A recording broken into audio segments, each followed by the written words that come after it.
The Queen is recovering from her bout of COVID and managed today to hold her weekly audience with the Prime Minister. The 95-year-old monarch is continuing to experience mild cold-like symptoms after testing positive for coronavirus on Sunday and has been self-isolating at Windsor Castle.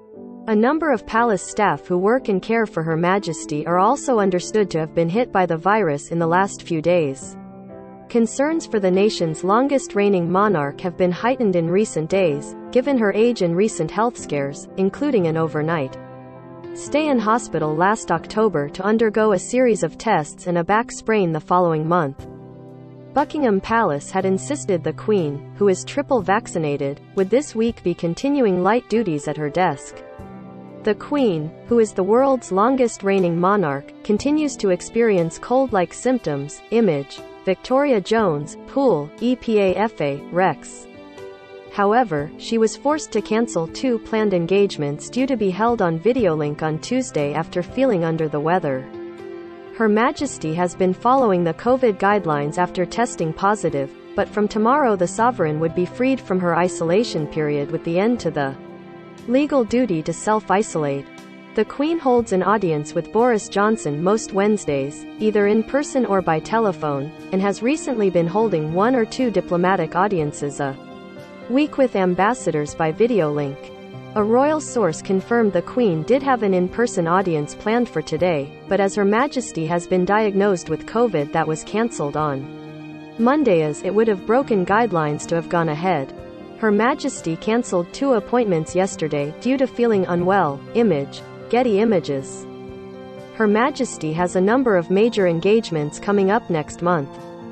She is expected to host the diplomatic reception on March 2, where she would meet hundreds of members of the diplomatic corps at Windsor. The Queen is also due to attend the Commonwealth service at Westminster Abbey on March 14 and then the Duke of Edinburgh's memorial service, also at the Abbey, on March 29. Until recently, the Queen had been on doctor's orders to rest since mid-October, after cancelling a run of engagements and spending a night in hospital.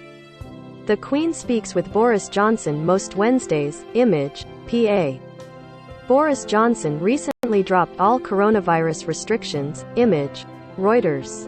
Most read: I am so embarrassed by what my dad named our dog. Walks in the park are very awkward. UK weather. Brits brace for thundersnow as Met Office issues snow and lightning warning. Russia-Ukraine war. Vladimir Putin launches full-scale invasion as missiles hit Kyiv. She regularly uses a walking stick and has been pictured recently looking frail. She has spoken of her mobility issues, telling 2 senior military officers during a Windsor Castle audience last week, "Well, as you can see, I can't move." Meanwhile, as royal aides hope the Queen's COVID is in the distance, plans are continuing at pace for celebrating her Platinum Jubilee in style this summer.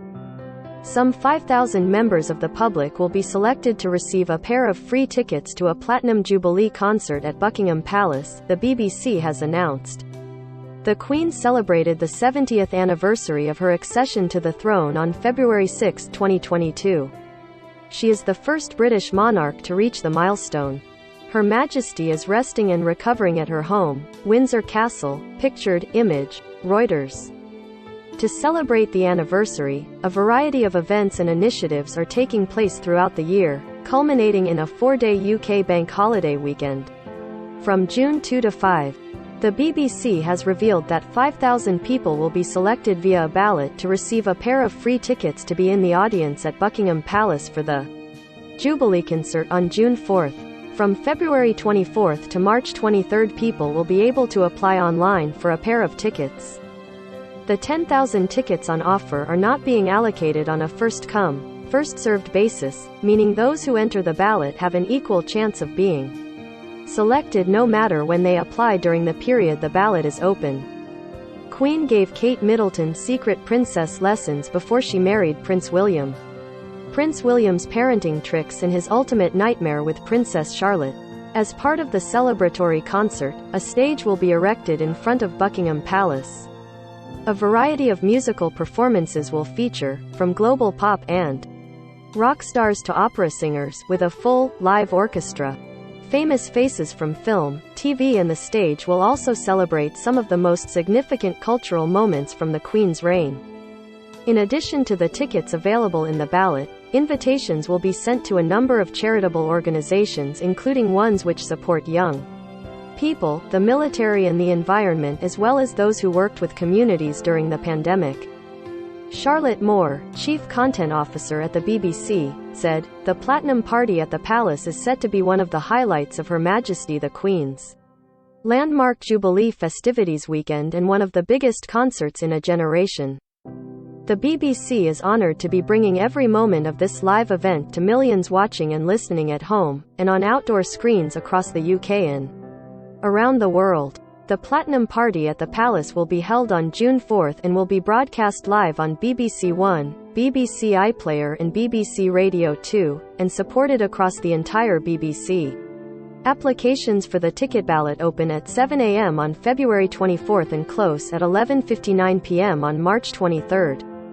Members of the public are invited to apply by visiting BBC One, the Queen's Platinum Jubilee, event and ticket information. Read more. Kate Middleton is greeted by Denmark's Queen and Princess Mary on solo trip to country. Read more. Prince William snubbed Kate Middleton for secret crush at 21st birthday party.